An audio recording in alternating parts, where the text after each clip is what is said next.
Арсений Сергеевич, здравствуйте. О текущей эпидемиологической ситуации в Якутии.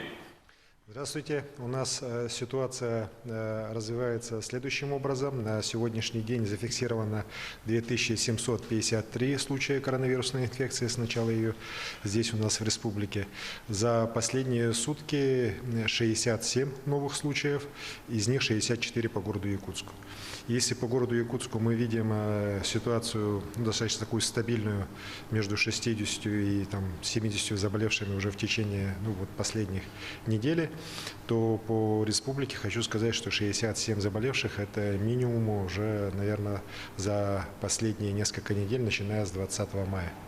Это хороший показатель того, что те меры, которые принимаются в целом по республике и по городу, они постепенно начинают давать результаты. Вместе с тем, конечно же, расслабляться никоим образом нельзя. У нас 16 человек на сегодняшний день находятся в тяжелом состоянии, из них двое на аппаратах ИВЛ. Подавляющее большинство заболевших вообще в целом по республике, если посмотреть с начала болезни, 78% это жители города Якутска. Поэтому, конечно же, город Якутск пока вызывает опасения. Мы должны очень серьезно дальше просчитывать, как будут ограничительные меры именно здесь сниматься, для того, чтобы не допустить новых вспышек.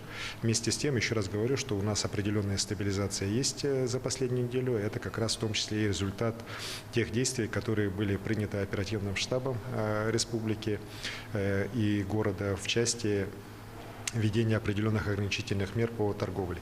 С учетом данной ситуации мы посчитали нужным в эту субботу, 13 числа, объявить санитарный день для оптовых баз. И думаю, что магазины уже закрывать все не надо на субботу-воскресенье, но вместе с тем для оптовых баз, где на самом деле требуется постоянная санитарная обработка, постоянная дезинфекция, суббота выходным днем должно стать. Также мы видим достаточно хорошие результаты наших медиков. За последние сутки у нас 100 человек уже после полного выздоровления по всей республике уже окончательно выписалось.